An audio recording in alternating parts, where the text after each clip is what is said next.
Shalom saya ucapkan untuk kita sekalian. Saudaraku yang kekasih di dalam nama Tuhan, kita mau mempersiapkan hati kita mau mengikuti ibadah dalam kebaktian GKY pada saat ini. Untuk itu, sebelum kita memulaikan ibadah kita, saya undang kita semua yang ada di sini untuk bangkit berdiri. Kita ambil waktu sejenak masuk dalam saat teduh.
Ibadah kita saat ini dimulai hanya di dalam nama Bapa, Anak, dan Roh Kudus.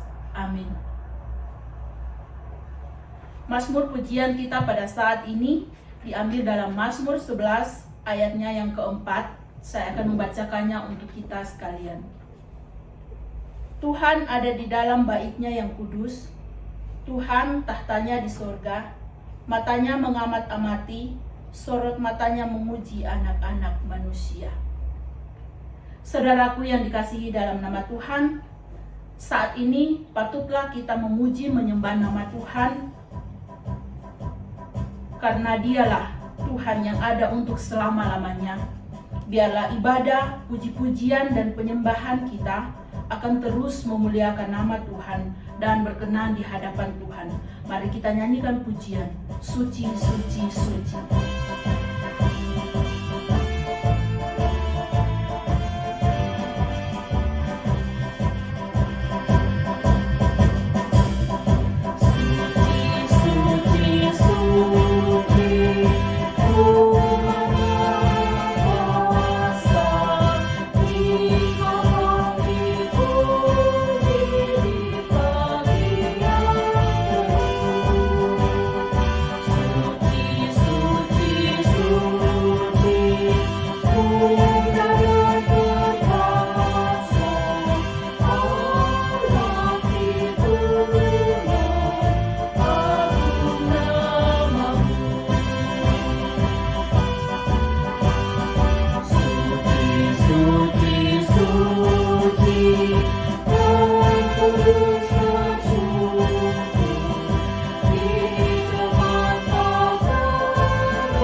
boleh duduk kembali.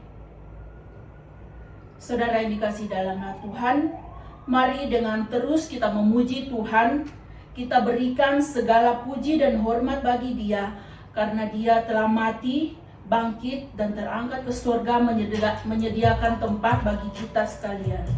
Mulia, sembah Raja mulia.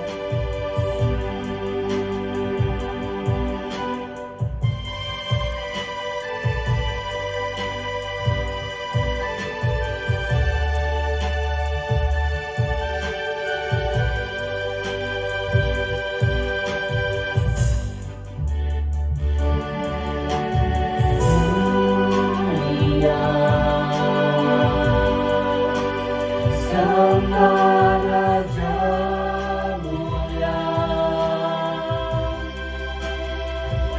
Sembah Raja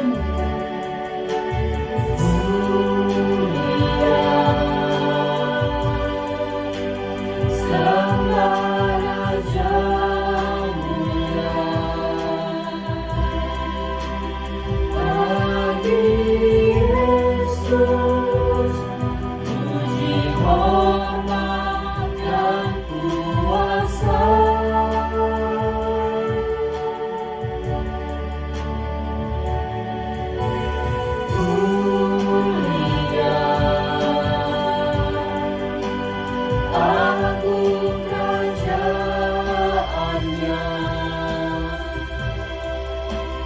Dari surga datang untuk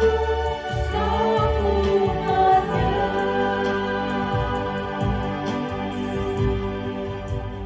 Dipuji, ditinggikan namanya Yesus.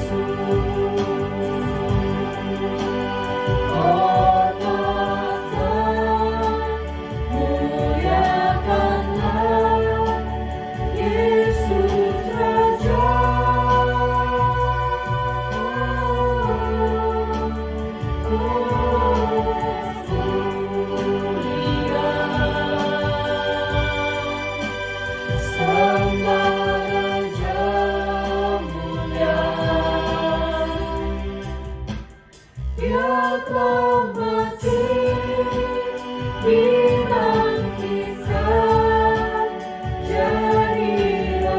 Raja. Dia telah mati, dibangkitkan jadi Raja. Dia telah mati, dibangkitkan jadi Raja.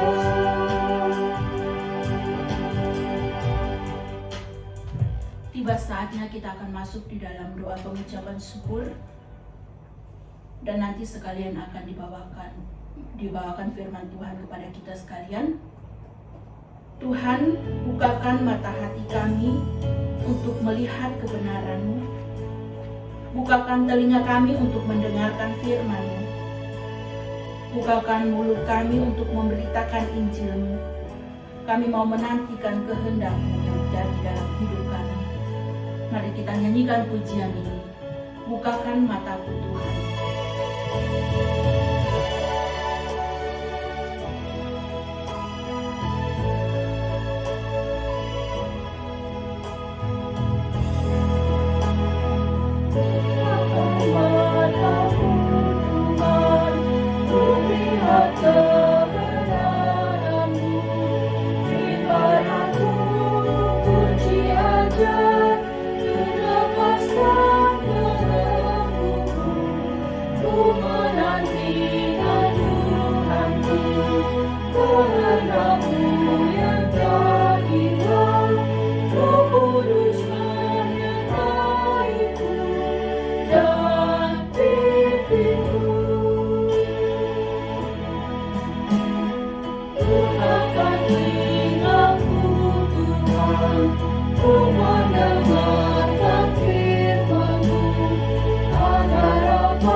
Saudara, mari kita siapkan hati kita datang kepada Tuhan. Kita mau memohon ampun akan segala dosa dan kesalahan kita.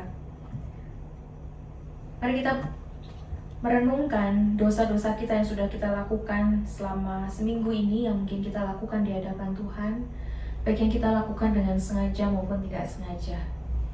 Dalam melalui lagu yang baru saja kita nyanyikan, kita benar-benar mau membuka hati kita, membuka mata kita, telinga kita untuk datang kepada Tuhan. Seperti Roma 5 ayat 8 berkata, akan tetapi Allah menunjukkan kasih-Nya kepada kita oleh karena Kristus telah mati untuk kita ketika kita masih berdosa. Begitu besar kasih Allah kepada kita, bahkan ketika kita masih berdosa, Tuhan tetap mau mati di atas kayu salib buat kita. Bahkan ketika hari ini, saudara-saudara, ketika kita datang kepada Tuhan, kita pun masih saja hidup di dalam dosa yang sama. Tuhan mau mengampuni dosa kita. Tapi Tuhan ingin supaya kita boleh mengakui segala dosa kita di hadapan-Nya. Mari sama-sama kita datang kepada Tuhan, kita buka suara, kita berdoa kepada Tuhan.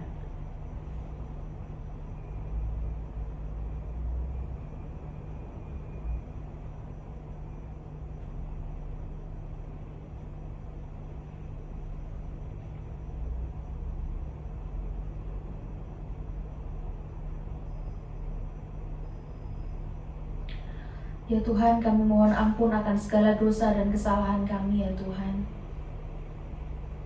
Tuhan, ampunilah kami jika hari ini Tuhan kami masih datang dengan dosa yang sama.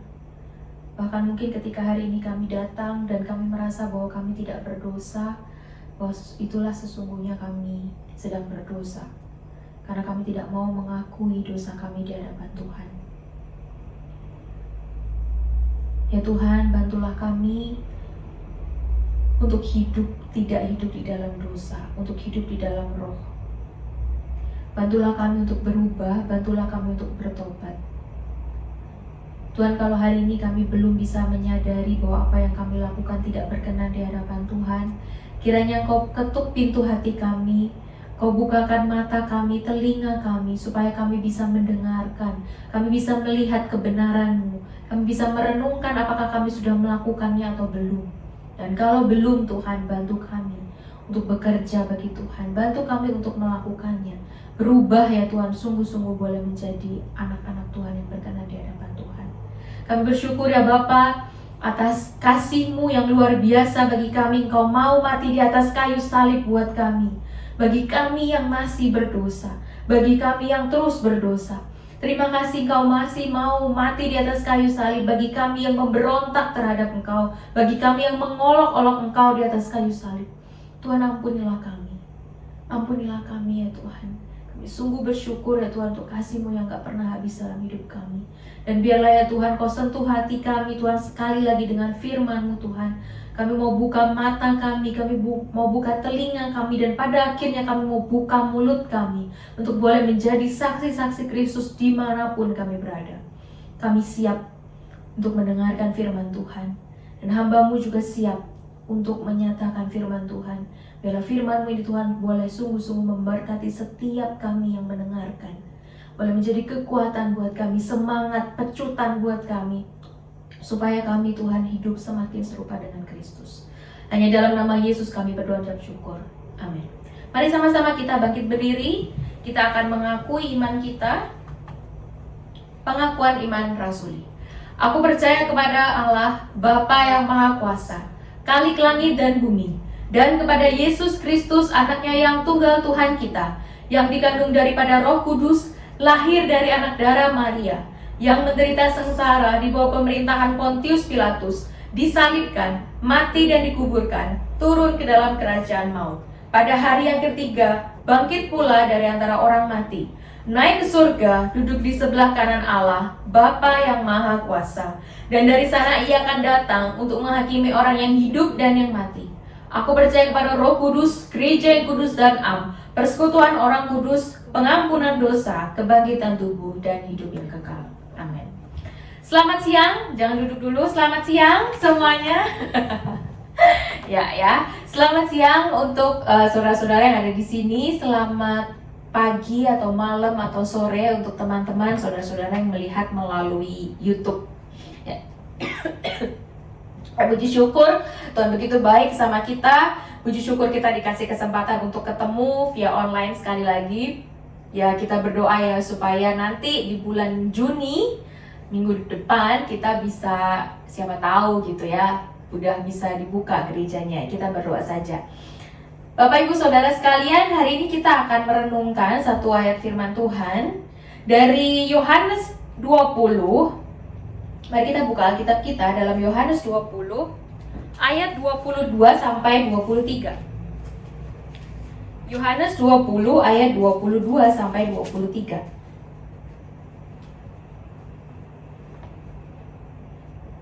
Oke? Kalau sudah menemukannya, karena ini ayatnya sangat amat pendek, marilah kita membacanya bersama-sama ya. Sudah? Yohanes 20 ayat 22 sampai 23. Mari kita baca sama-sama. 1, 2, 3. Dan sesudah berkata demikian, ia menggembusi mereka dan berkata, terimalah Roh Kudus. Jikalau kamu mengampuni dosa orang, dosanya diampuni. Dan jikalau kamu menyatakan dosa orang tetap ada, dosanya tetap ada. Amin. Saudara ingat gak hari ini tuh hari apa? Tanggal 31 Mei itu hari apa? Pazling. Minggu lalu hari Kamis kita merayakan kenaikan Tuhan Yesus. Dan 10 hari sesudahnya kita merayakan yang namanya hari Pentakosta. Kenapa harus gak yakin gitu? Agak keras gitu soalnya. Hari Pentakosta, hari yang mungkin kenaikan Tuhan, kenaikan Yesus ke surga. Terus hari Pentakosta itu seringkali menjadi hari-hari yang agak dilupakan, ya kan? Khususnya untuk gereja-gereja kayak kita gini ya, itu agak sering dilupakan. Padahal sebenarnya ini tuh adalah hari yang bersejarah. Saudara, ketika Yesus sudah naik ke surga, Yesus memberikan Roh Kudusnya. Nah, hari ini kita akan berbicara melihat ini dari Yohanes, dari cerita Yohanes. Nah, kalau kita lihat di Yohanes 20 ayat 22 sampai 23 itu berbeda dengan Injil-Injil yang lainnya ya. Di situ Tuhan itu menggembusi, ya Yesus menggembusi mereka dan berkata, terimalah Roh Kudus. Itu ceritanya pada waktu Yesus menampakkan diri kepada murid-muridnya. Jadi pada waktu itu udah Yesus baru bangkit, mayatnya Yesus hilang. Dan kalau kita lihat di catatan Matius itu mencatat bahwa para pemuka agama itu langsung ngomong sama penjaga Romawi itu ya, kalian jangan ngomong kalau mayat Yesus hilang. Bilang mayat Yesus itu dicuri, diambil sama orang. Makanya di situ ditulis sampai sekarang orang Yahudi itu banyak yang percaya bahwa Yesus itu nggak bangkit. Karena sudah ada kebohongan dari para pemuka agama bahwa memang Yesus itu nggak diambil, dicolong mayatnya sama para muridnya. Nah, saudara bayangkan para murid itu ketakutan karena mereka dituduh mencuri, padahal mereka nggak tahu apa-apa, sehingga mereka ada di dalam tempat yang terkunci rapat. Dan Yesus datang. Yesus datang di situ dan berkata, damai sejahtera bagi kamu. Kemudian dia menunjukkan luka di paku tangan dan kakinya. Oh sorry saudara, mari silakan duduk. Maaf, saya lupa. Maaf ya, saya lupa. Oke. Nah, jadi menunjukkan luka di tangan dan kakinya untuk menunjukkan bahwa dia adalah Yesus yang sudah bangkit. Dan kemudian setelah Yesus menunjukkan itu semua, kemudian menurut catatan Yohanes, dia berkata, ia menggembusi mereka dan berkata, terimalah Roh Kudus. Jikalau kamu mengampuni dosa orang, dosanya diampuni. Dan jikalau kamu menyatakan dosa orang tetap ada, dosanya tetap ada. Nah saudara, ini adalah ketika Roh Kudus diberikan kepada para murid, khususnya waktu itu, dan diberikan kepada kita juga, kita itu punya kuasa yang luar biasa.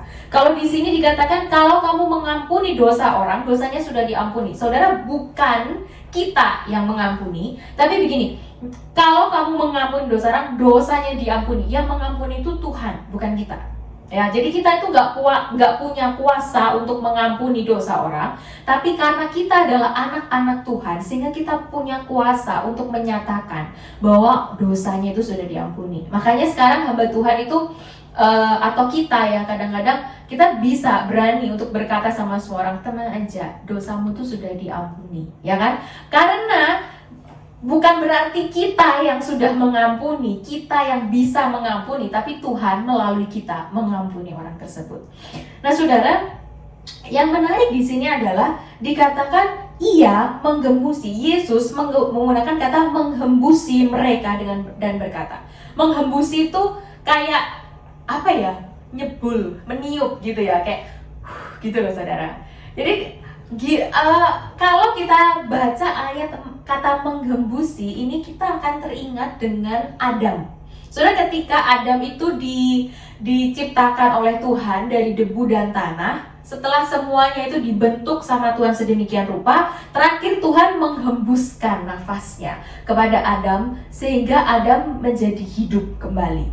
Jadi saudara, penghembusan itu menunjukkan artinya adalah ada hidup yang baru, ada satu kehidupan yang akan dimulai.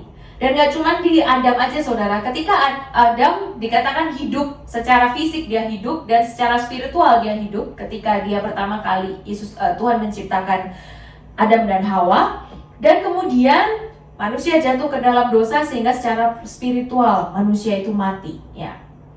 Nah saudara, kemudian kalau kita lihat di Yeskiel 37, ini juga menarik. Saudara boleh buka ayatnya, Yeskiel 37 ini panjang, tapi saya cuma akan menceritakan kepada kalian saja apa yang terjadi pada waktu itu.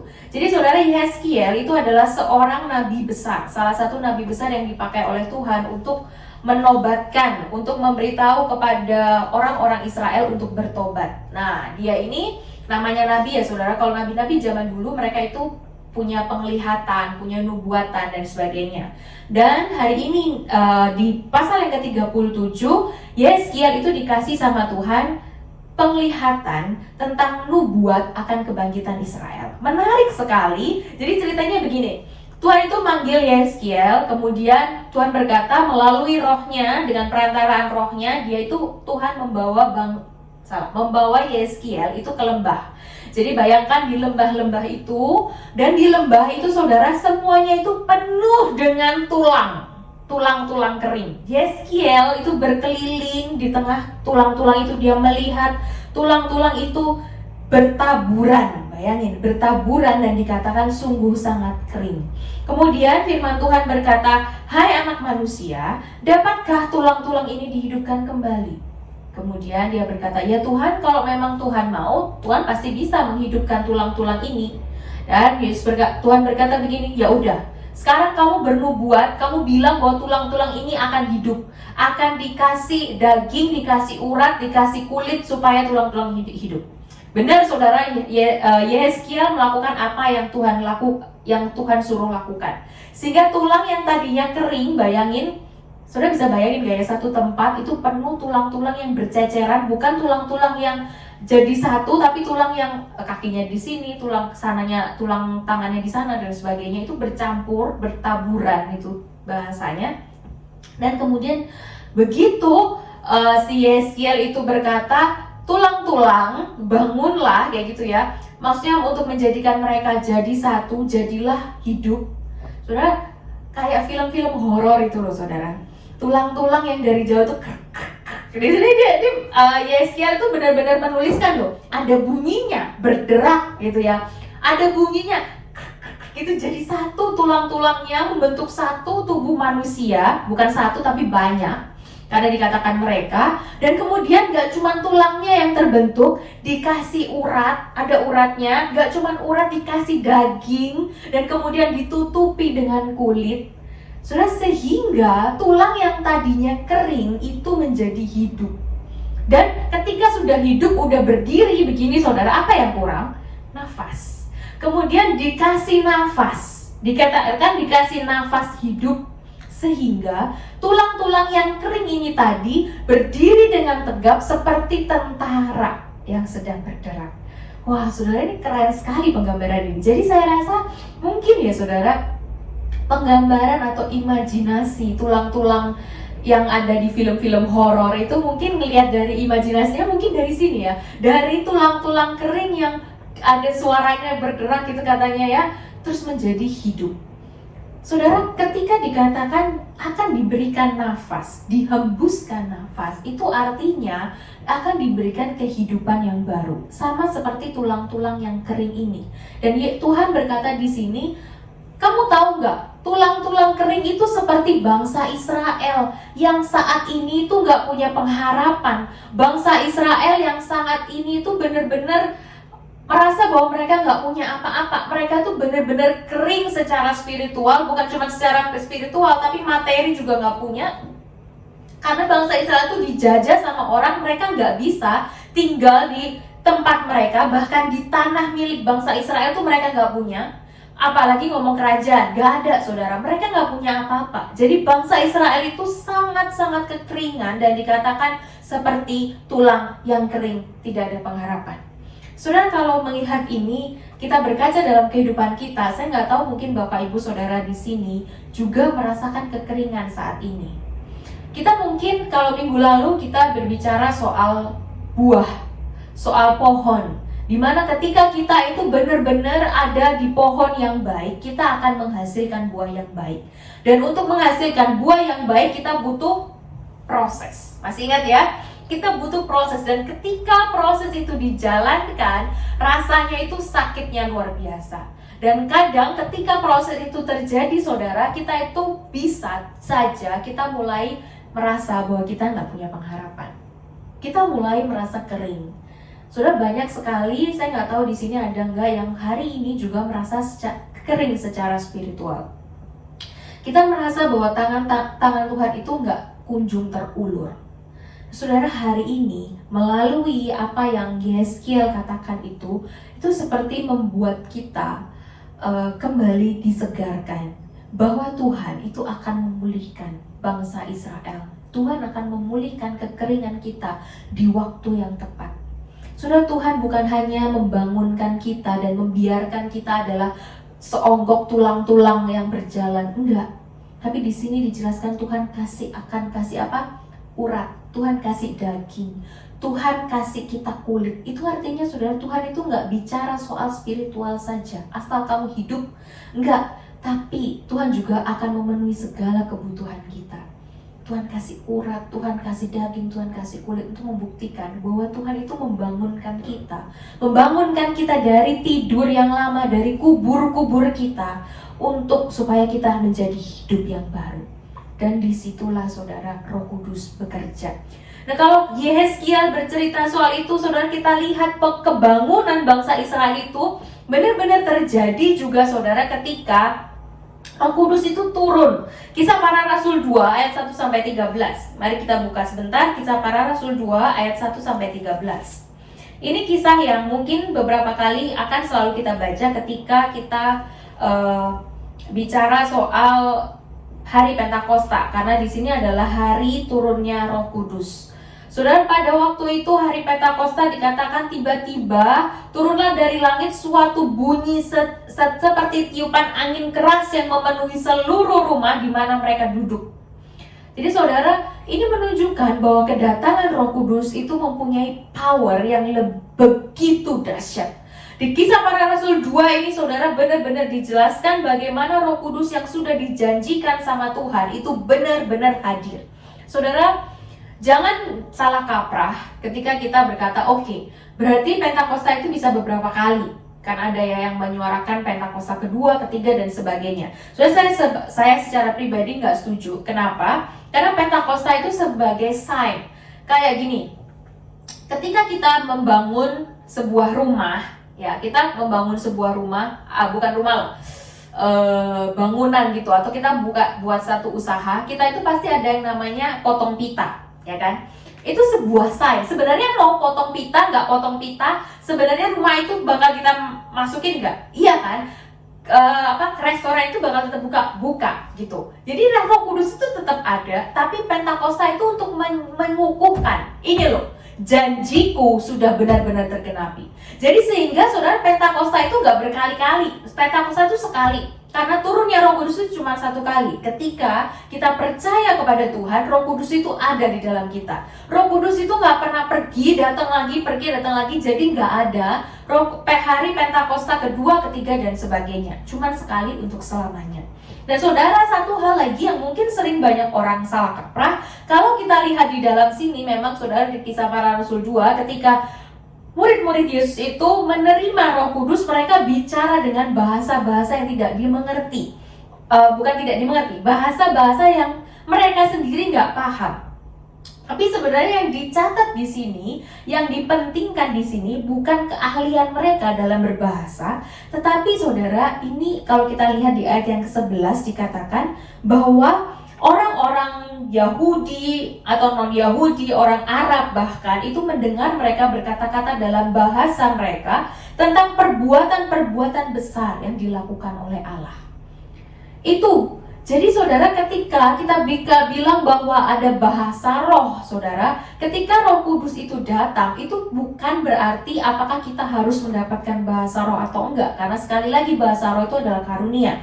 Tetapi yang penting adalah ketika Roh Kudus itu benar-benar ada di dalamku dan di dalammu, kalau kita punya bahasa roh, saudara, gunakan itu untuk menyatakan betapa besarnya Tuhan. Kalau kita lihat di Yehezkiel 37, Tuhan itu membangunkan bangsa Israel itu bukan supaya bangsa Israel itu memegahkan diri, tapi dikatakan supaya bangsa Israel itu menyadari bahwa Tuhan adalah Tuhan, bahwa aku adalah Tuhan. Tuhan berkata demikian. Sama dengan hari Pentakosta, ketika Roh Kudus itu dihembuskan kepada para murid, saudara, bukan untuk menunjukkan kehebatan para murid, tapi supaya untuk menunjukkan betapa besar ajaibnya perbuatan Tuhan. Dan ketika Roh Kudus itu bekerja di dalam hidupku dan hidupmu, ketika kita bisa menggunakan bahasa roh, bukan untuk menunjukkan bahwa kita lebih hebat daripada orang lain, tetapi untuk menunjukkan bahwa kita itu bersaksi melalui bahasa yang kita miliki. Sehingga saudara, bahasa roh itu sebenarnya lebih afdol ketika ada orang yang mentranslate. Kalau kita lihat di Korintus, Paulus berkata, Kalau ada yang mentranslate itu bisa membangun jemaat. Kalau enggak itu sebenarnya nggak bisa membangun jemaat karena orang sama-sama nggak ngerti. Misalnya contohnya ya, saya bicara bahasa Pakistan di sini, ada yang ngerti? Nggak ada. Jadi percuma nggak saya ngomong, walaupun mungkin kalian merasa gila keren banget ya bisa bahasa Pakistan, tapi nggak ngerti. Jadi percuma, cuman kelihatan keren tapi nggak ada message yang aku kasih. Jadi itu percuma. Saya pernah dengar satu cerita, beberapa sih, cuman yang pernah saya dengar benar-benar langsung dari orangnya. Jadi waktu itu orang itu pergi ke daerah Afrika atau daerah mana gitu loh saudara. Dia seorang pendeta, ibu-ibu, orang Pentakosta juga kayaknya karismatik gitu. Nah kemudian dia pergi ke satu rumah. Nah dia berkhotbah lah di sana ya untuk mengabarkan Injil kepada orang-orang yang ada di sana, Afrika atau mana saya lupa. Nah kemudian di sana saudara, tiba-tiba dia itu bisa bicara bahasanya tempat itu. Sampai orang-orang yang lain yang translate dia itu bingung, loh kok ibu ini bisa ngomong ya? Tapi ya cuma sedikit ngomongnya saudara, habis gitu udah nggak bisa. Nah saudara, bagi saya itulah bahasa roh yang benar. Bahasa roh yang benar itu digunakan untuk menyatakan siapa itu Tuhan. Bahasa roh yang benar itu digunakan untuk mengabarkan Injil. Dan kita walaupun kita nggak punya bahasa roh, kita punya bahasa yang kita gunakan untuk mengabarkan Injil, bukan? Dan itulah yang kita gunakan saudara ketika hari Pentakosta itu tiba. Saudara, hari Pentakosta 50 hari setelah Yesus bangkit. Sudah 50 hari loh Yesus itu bangkit. Pertanyaannya, sudah nggak kita itu bangkit? Sudah 50 hari loh Yesus itu bangun dari kubur. Sudah nggak kita itu bangun? Atau saudara, Roh Kudus yang ada di dalam kita itu masih mati suri? Di sini kalau kita lihat ya, murid-muridnya Yesus ketika dikatakan mereka itu penuh dengan Roh Kudus, mereka itu dikasih Roh Kudus itu turun kepada mereka itu benar-benar berubah 180 derajat. Petrus yang dulunya itu mengkhianati Yesus, yang lari terbirit-birit ditanyain, kamu itu kamu itu muridnya Yesus kan? Dia lari terbirit-birit. Saudara, kalau kita lihat di pasal yang kedua di ayat yang selanjutnya, Petrus itu dengan percaya diri dia mengkhotbahkan siapa itu Tuhan. Dia berkata, kami ini nggak mabuk anggur, kami ini sudah dipenuhi oleh Roh Kudus, oleh Tuhan. Dan Roh Kudus itu yang membuat kami mengaku bahwa Yesus yang kalian salibkan itu benar-benar adalah Tuhan. Dia sudah mati dan dia bangkit.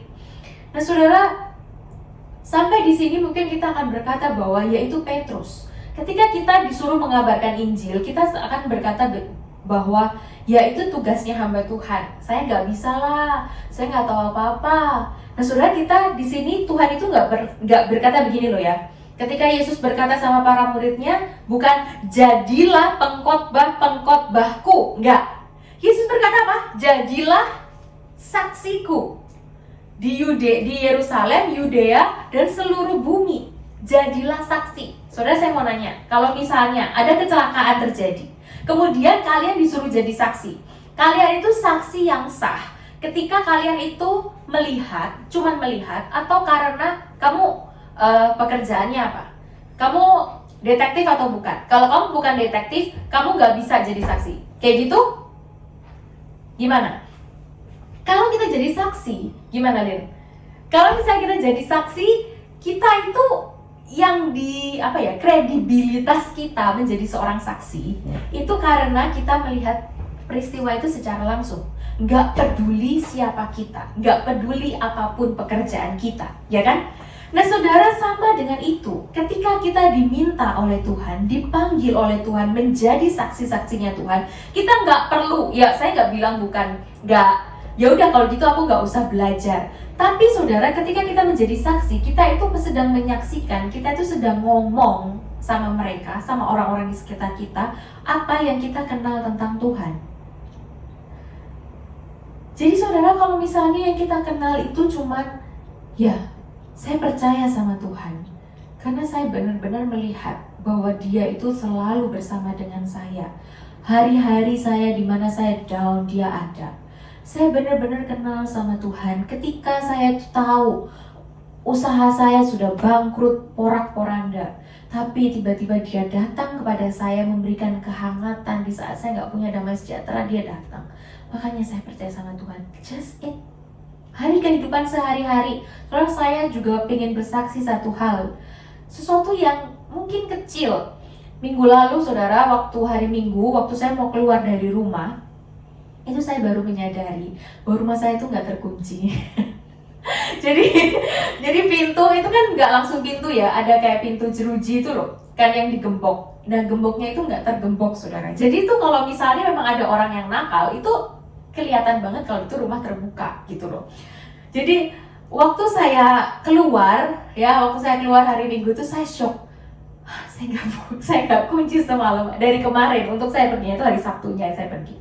Tapi saudara, ketika saya menutup, saya benar-benar langsung berpikir, oh iya, Tuhan itu ada. Kayak apa ya, itu sesuatu yang kecil sebenarnya, dan saya tahu bahwa itu salah saya, tapi penyertaan Tuhan yang sesimpel itu. Karena ya saya tuh selama, jujur ya, kalau di Hong Kong itu kan takut ya saudara, ini pintu, terus begitu habis pintu itu langsung kamar tidur gitu loh. Jadi kan serem gitu ya kalau misalnya ada yang masuk. Nah saudara, waktu saya melihat itu tuh benar-benar kayak, oh iya, Tuhan itu benar-benar ada.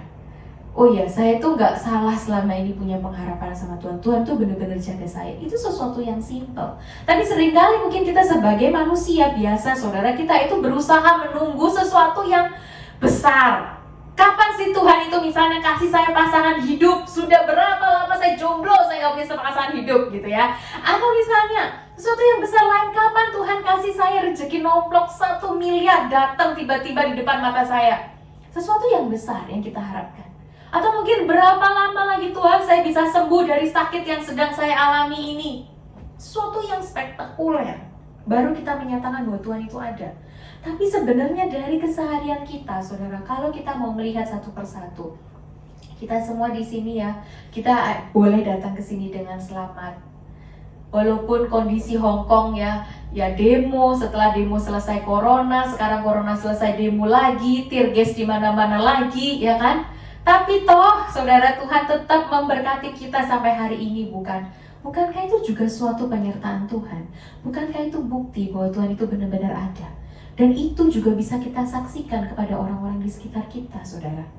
Saudara, bukan cuman hamba Tuhan, bukan cuman sesuatu hal yang spiritual. Misalnya, saudara, kita juga bisa bersaksi melalui pekerjaan kita. Sebagai mahasiswa, mahasiswa kita bekerja dengan baik, kita belajar dengan baik untuk menyatakan bahwa anak-anak Tuhan itu orang-orang yang serius untuk belajar karena mereka mengerjakan segala sesuatu bagi Tuhan.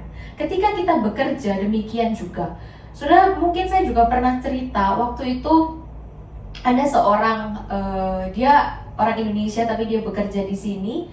Kemudian saudara, dia cuma ngeprint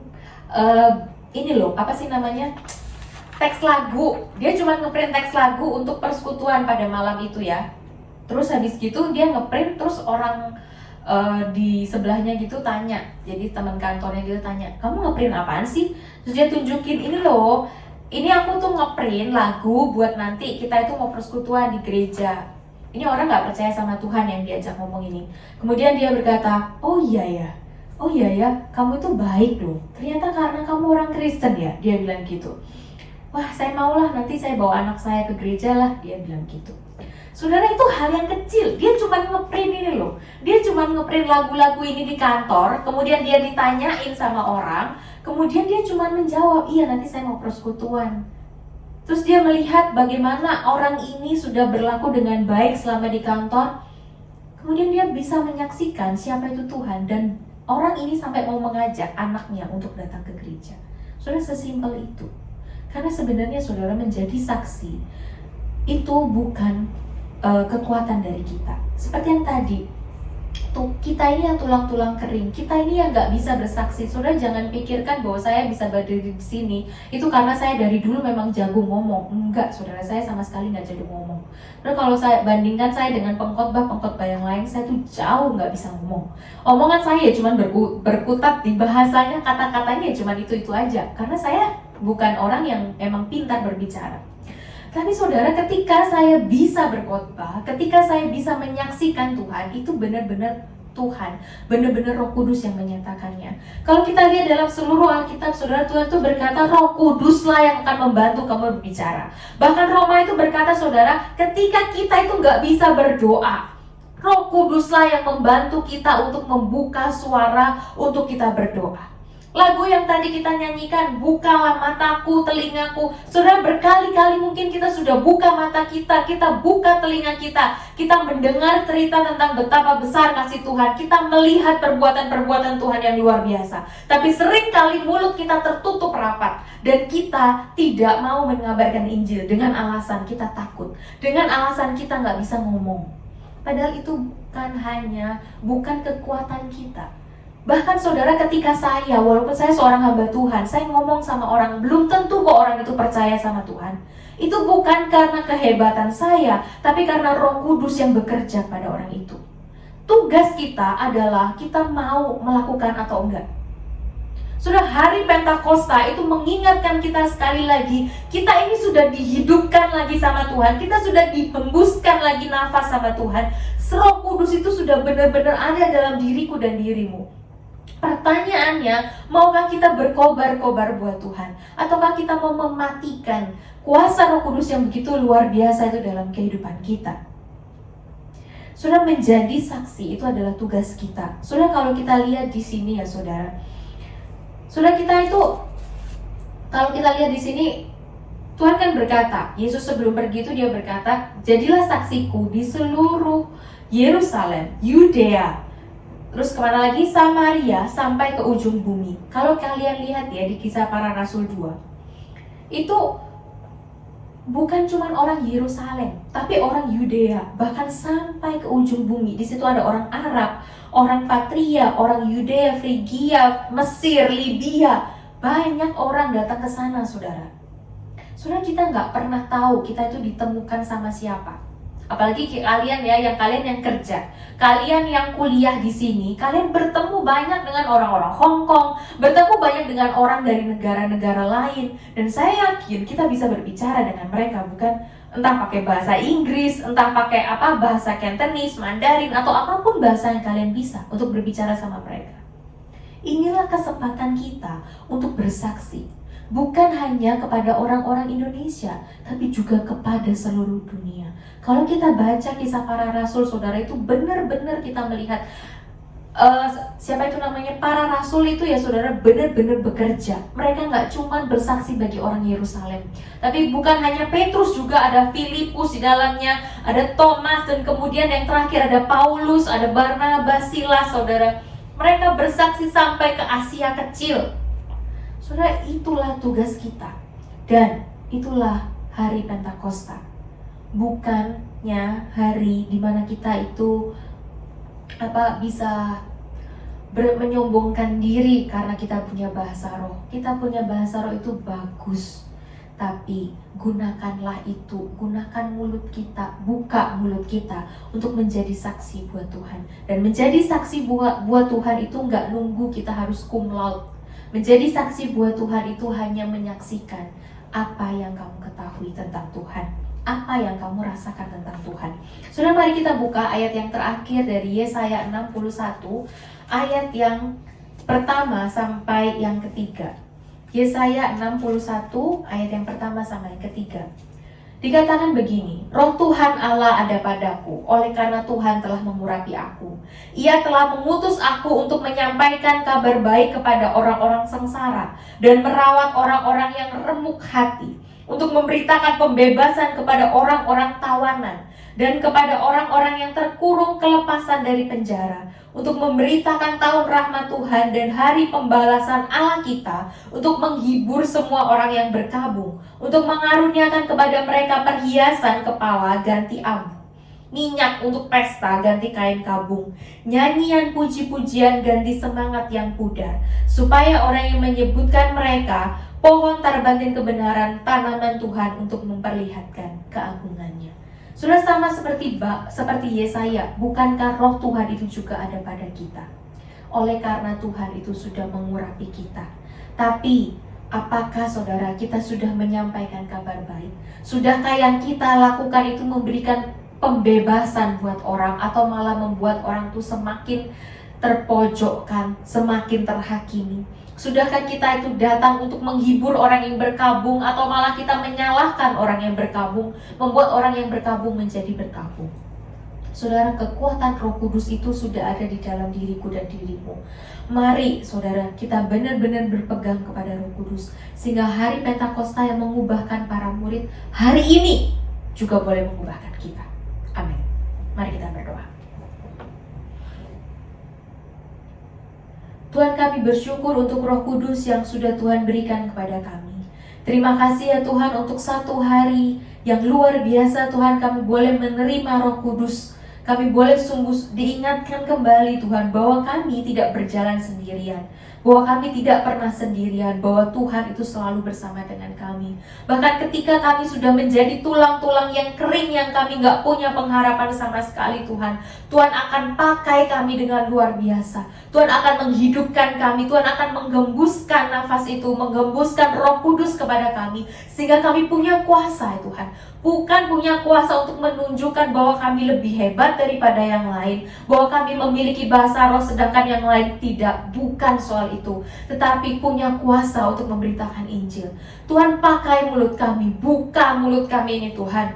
Pakai tangan dan kaki kami untuk menunjukkan siapa kami di hadapan Tuhan. Bukan hanya ketika kami ada di dalam gereja kami berlaku dengan baik. Bukan hanya ketika kami ada dalam gereja kami memuji Tuhan, berkata haleluya, puji Tuhan, kami mengampuni Engkau, kami melayani Tuhan, kami sedang memuji dan memuliakan nama Tuhan. Tapi juga ketika kami keluar, di dalam pekerjaan kami, di kantor kami Tuhan, dimanapun kami berada, di kuliah kami Tuhan, kami boleh menyatakan bahwa kami adalah anak-anak Tuhan. Kami boleh menjadi saksi-saksi Kristus. Tuhan, mungkin kami gak cukup pengetahuan, atau mungkin saat ini Tuhan, kalau misalnya kami harus bersaksi, kami merasa bahwa kami bingung dan kami gak tahu kebaikan Tuhan, kami belum cukup mengenal Tuhan.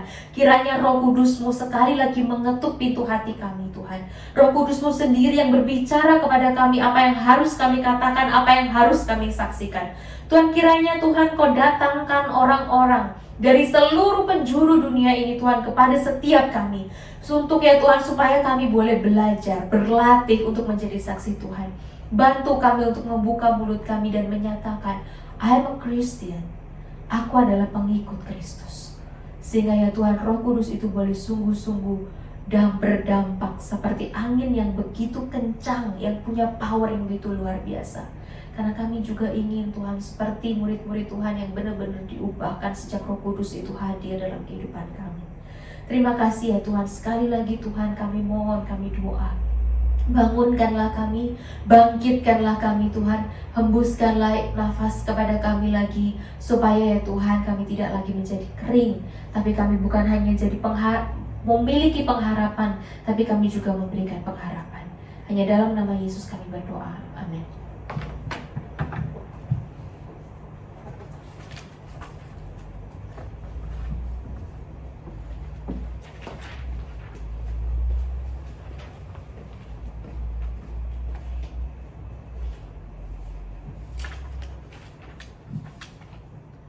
Bersama-sama kita ucapkan terima kasih kepada Evangelis Cynthia yang sudah membawakan firman Tuhan.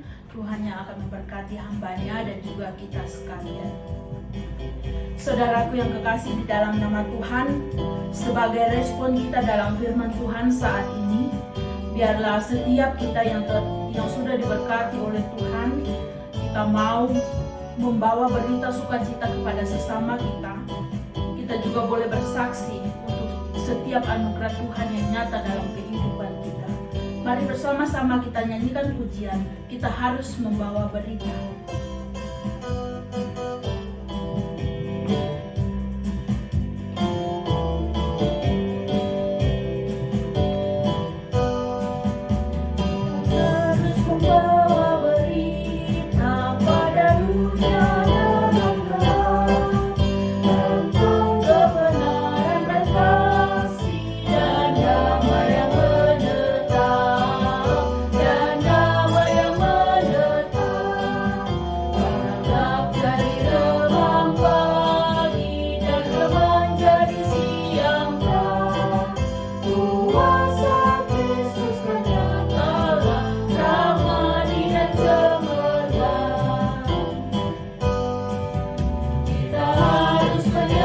berikan kita melembutkan hati keras, supaya senjata iblis remukkan segera lepas, remukkan segera lepas.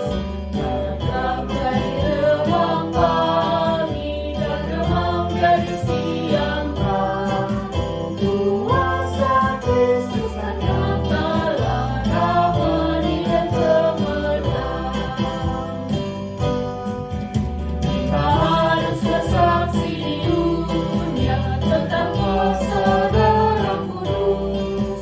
Semoga yang masih saksi terima sang penebus, terima sang penebus. Anaklah jadi remang pagi dan remang jadi siang hari, kuasa Kristus nyatalah damai dan cemerlang.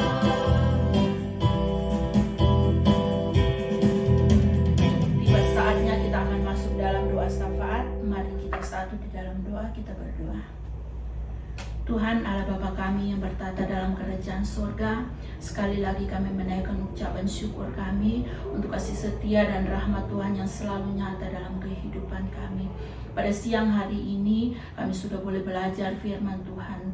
Tuhan, kiranya Engkau pakai setiap kami untuk terus menjadi saksi-Mu di tengah-tengah dunia ini. Kami juga berdoa khusus untuk Evangelis Cynthia yang sudah membawakan firman Tuhan. Tuhan juga akan memberkati dalam kehidupannya secara pribadi dan dalam pelayanannya dimanapun Tuhan tempatkan. Kiranya nama Tuhan akan terus dipuji dan dimuliakan. Bapa di surga, pada saat ini kami berdoa secara khusus untuk suku Tarkan yang ada di negara India, yang kami tahu pada saat ini belum ada satu orang pun yang percaya di sana. Tuhan, kami terus rindu suatu saat Tuhan akan terus mengirimkan misionari-misionari untuk pergi ke tempat itu. Kiranya di sana mereka boleh membawakan firman Tuhan, mereka boleh mengajarkan tentang firman Tuhan. Biarlah kami rindu suatu saat mereka yang ada di sana juga boleh percaya hanya kepada Engkau saja. Bapa di surga, pada saat ini kami juga berdoa secara khusus untuk dunia yang pada saat ini mengalami wabah COVID-19.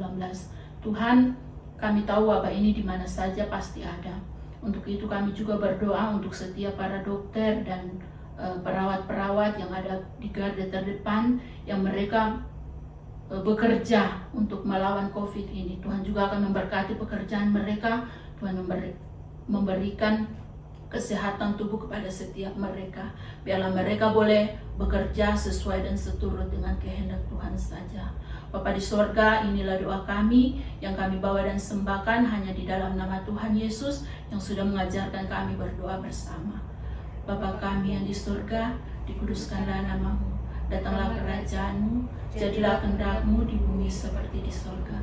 Berikanlah kami pada hari ini makanan kami yang secukupnya, dan ampunilah kami akan kesalahan kami, seperti kami juga mengampuni orang yang bersalah kepada kami. Dan janganlah membawa kami ke dalam pencobaan, tetapi lepaskanlah kami daripada yang jahat, karena Engkau yang punya kerajaan, dan kuasa, dan kemuliaan, sampai selama-lamanya. Amin.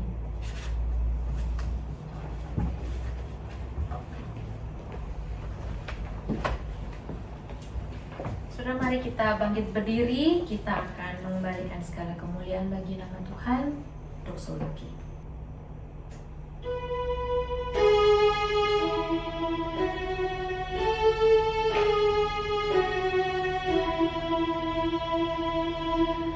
Puji Allah Bapa Putra,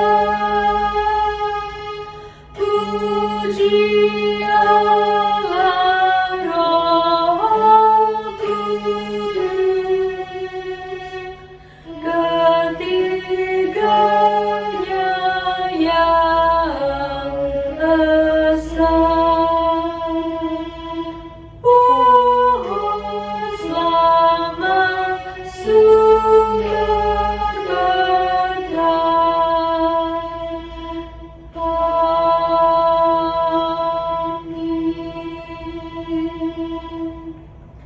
tetapi kita akan menerima kuasa kalau Roh Kudus turun atas kita. Dan kita akan menjadi saksinya Tuhan di Yerusalem dan di seluruh Yudea dan Samaria dan sampai ke ujung bumi.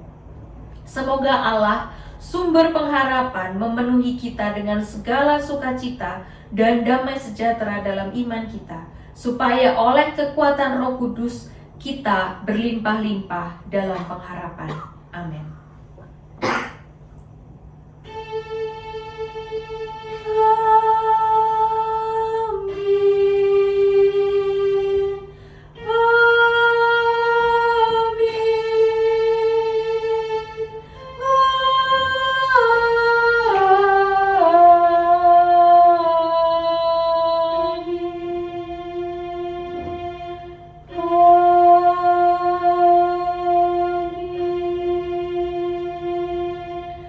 Silakan duduk, kebaktian selesai. Selamat Hari Raya Pentakosta. Tuhan Yesus memberkati kita semua.